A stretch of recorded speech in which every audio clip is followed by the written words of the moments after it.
Minister, I want to welcome you once again into the House tonight, and I welcome the opportunity to speak on this very important bill. There's no doubt, Minister, that for some time the Labour Party will be advocating for an increase in the qualifying limits for fuel allowance. Over many years through my own office, we've dealt with cases where the applicant were just that couple of cents over the limit. I welcome the move by you, Minister, to increase those limits. The reaction to our own office has been very positive, and the number of applications that we are assisting people with is increasing by the day. There were some queries in relation to the fuel allowance that I just wanted to use the opportunity of being here tonight with you, Minister. And the first one was in relation to people who've come from CE, who were on CE but have come from job seekers benefit to CE. And I'm dealing with a case, and I'm aware of other cases of a CE person now on service stream who still does not qualify for fuel allowance. Maybe it's something that you could look at, Minister, if I send on some of the details to the department. It just seems unfair that that person has lost out over a number of years, that they still don't qualify for fuel allowance.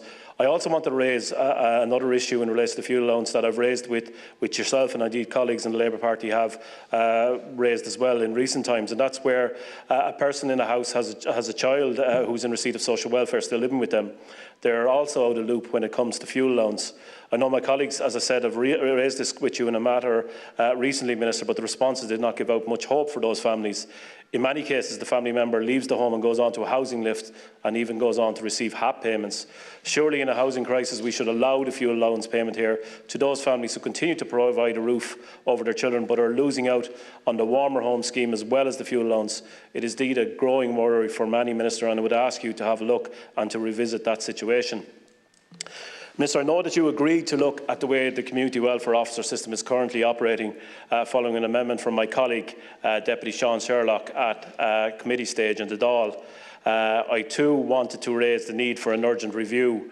More and more I am hearing government ministers stating that the CWO service is a backup to the cost of living crisis being experienced by many at this time. In times gone past, I would agree that the service where you could call into a community welfare officer was a very good service. However, it is my opinion now that the centralised service as it currently stands is simply not working and is not what I and a growing number of public representatives believe is needed at this time. These centralised hubs are taking 4 to 6 weeks and longer to get a decision on an exceptional needs payment. I am informed that the community welfare officers are not seeing the applications until the final stages, and that this is causing problems. It is important that I put on record my thanks to all those community welfare officers that I have dealt with over the last 16 years or so in public life.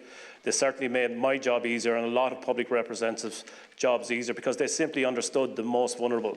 The situation now is that the direct contact seems to be frowned upon, and those relationships which benefited everybody are no longer there. In some recent examples of one part of the service, I have bereaved families receiving multiple funeral grant assistance forms even when they have already submitted the exact information that the new letter demanded. You can imagine, Minister, the continued heartache receiving those forms caused, and once it was in direct contact with the community welfare officer, and once again it was the direct contact with the community welfare officer that solved this very sensitive situation. Minister, those working relationships are vital, and I ask you to look at this situation again. Minister, I do welcome, as has been said by colleagues tonight, the increase in domiciliary care, and I also agree with colleagues in relation to filling out the form. It is a very difficult and complex form, and I know it's something that we've discussed with you and indeed your officials at the Social Protection Committee, but I wanted to raise with you the issue of the means test and carers allowance.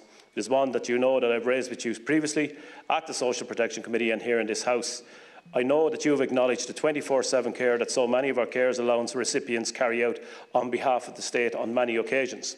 I acknowledge the once-off payment of €500 in the recent budget, but we need to look at the means test again, Minister. Through engagement through the Social Protection Committee and through the Autism Committee, I've spoken to so many families who are getting a reduced weekly rate, yet the cost of their care to their loved ones has increased dramatically. Many are not in a position to work as the care they give is 24/7, yet they are struggling. We need these families to receive the full carers allowance payment, Minister, and I would appreciate that you and your department look at this in the coming year. Minister, you joined us in this House for our Labour Party's private members' bill on surviving cohabitants at second stage last month. I wanted to raise this important bill with you once again. Since debating the bill for a second time here in the House, I have had a large number of people contact me regarding their circumstances and the fact that they do not qualify for a widow's or widower's contributory pension. The last contact was from a lady in my own area yesterday who received a letter from the department seeking her marriage certificate. Her partner, over 20 years, passed away a number of months ago. They never married, but were in a loving relationship for that time. I would ask you and your department, Minister, to keep this under urgent review, and I know you've committed to that over the coming year. To conclude with, Minister, I want to thank you once again for joining us tonight. The Social Protection Bill is such an important bill for so many in this country, and I look forward to working with you on its further passage through this House.